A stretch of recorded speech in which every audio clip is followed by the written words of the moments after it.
Good afternoon, everybody. Good to see you all again. My name is Sean Cecil, and today we're going to be talking about the 3 keys to unlock your motivation.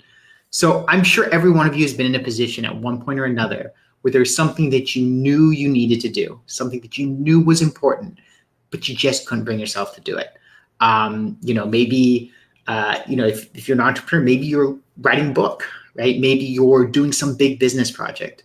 If you're working on freelance stuff, maybe it's sending out those pitches and those proposals.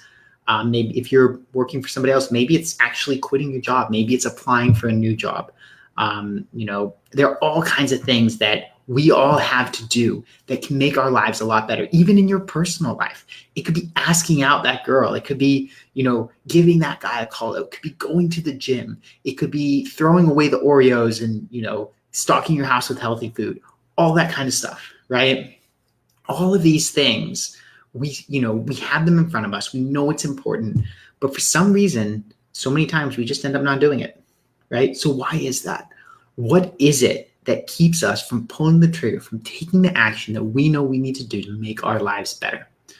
Well, that's ultimately what I want to talk about today. It comes down to motivation, right? And funny enough, psychology has actually broken this down into a very, very, very easily operationalizable system where there are really only 3 things that can get in the way, right? So I want you guys to imagine that one thing that you know you need to be doing, that one thing that's holding you back, that one thing that's weighing on you, right? And think about that. Really get that in your mind, right? Because it's what's keeping you stuck, right? And we're going to go through this process. We're going to analyze that one thing for you right now. Okay. So in psychology, there's a term called valence, instrumentality, and expectancy model, right? And so this is a model of motivation. Now we'll start with the first one, which is valence. So valence is, do you really, really, really want the outcome? Now there are a lot of people who say they want the outcome, who maybe even have deluded themselves into thinking they want the outcome, but they don't really want the outcome, right? Because maybe they want the good part of it, but they know there's some other stuff that comes with it that they don't really want. Like, yeah, they want to start their own company. Yeah, they want that freedom, but oh man, I mean, entrepreneurs, they have to put in a lot of time early on, and there's the risk and there's all this other kinds of stuff. And they don't really want it. When they really think about everything and the whole sphere of it, they don't really want it. Or people are like, oh yeah, well, I want to stop smoking. But if you really think about it, they do get an emotional payoff and a chemical, happiness benefit when they go and they smoke that cigarette, and they know that it's going to be really hard and painful. And even though they want the end point, they don't want everything that comes with it. Right? So you got to look at something and say, hey, do I really, really want this? Right? Am I single-mindedly resolute that this is what I want? Or do I just want part of it? Because if you just want part of it, you don't want the whole thing, then you're not going to go do it. Right? Now, the second question is instrumentality, right? Which is, do you believe that you're actually capable of doing, or sorry, the second question is expectancy, which means that if you achieve some outcome, are you going to get the reward, right? So expectancy is like, for example, let's say you're at your job, right? And your boss says, hey, if you do this project and you complete it really well, then I'm going to, try to do something. I'm going to try to get you a raise or a promotion or whatever, right? Expectancy is about whether or not you believe that what they say is actually going to come true. If you go deliver the outcome that you're committing to, right, this thing that you have to do, if you go and you complete it, are you actually going to get the reward that you really, really, really, truly want? Right? If you don't believe that, then you're not going to go do it, right? You're going to think, hey, listen, I'm going to do this, I'm going to get this outcome, and then I'm not actually going to get the reward that I want. And then instrumentality is your belief of whether or not you think that you can actually accomplish the outcome that you set out to accomplish. If you believe that you're going to put in the effort and fail, well, then obviously you're not going to do it. So how does this break down, in terms of the 3 keys to unlock your motivation? Well, the first one is you've got to ask yourself, do I really, really want this, right? If you don't have a spark in your heart, if you don't have a drive, if you're sitting there going, oh, I'm not sure, you're not going to do it. And so you want to find out what about it is holding you back. What do you really want and why? Right?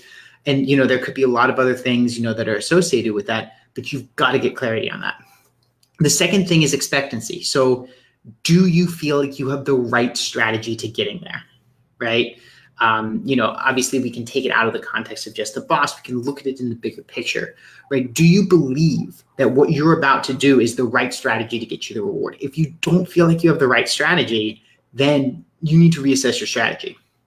And then finally, you have instrumentality, which ultimately comes down to belief in yourself.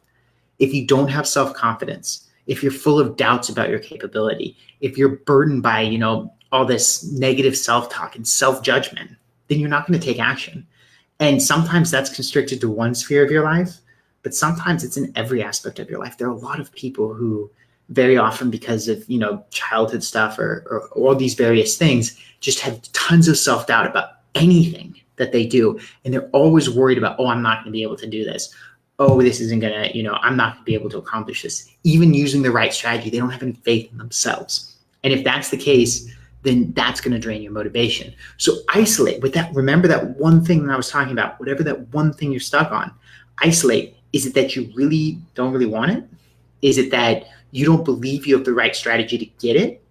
Or is it that you don't have faith in yourself to actually succeed in implementing that strategy, right? And once you figure that out, now you know what to adjust. And once you get that fixed, then bam, the floodgates open, the motivation comes, and you get things done. So if you guys are looking for, for me, I specifically deal with a lot of career stuff. If you're looking for help on your career, if you're looking for getting clear on purpose, right, is on a career that you really, really, really would enjoy, that's Valence. That's something that I do. If you're looking for help on actually getting to purpose, the strategy of how to do it, whether that be the career planning or whether that be the execution of the various steps of the bridge, that is also something that I do. And if you're dealing with the self-doubt, if you're dealing with the lack of confidence, which is really a lot of internal work, I use a system called psychohacking that I invented to help deal with that. So you can see how each of these motivation things actually matches up to various different aspects of the career transition journey. So if you need help with any of that, guys, then go to this link. This is www.oculusinstitute.com/scheduling. Book a call with me. We'll get clear on what the real problem is, right? We can even go through this conversation that I just had with you on the phone, and we'll get clear on what the next steps are. And maybe that means that we work together, maybe not. Maybe I direct you somewhere else. Whatever's best for you to make sure you get the outcome, I'm going to let you know. So I'm looking forward to speaking to you guys soon, and I will see you guys in a couple days. Farewell.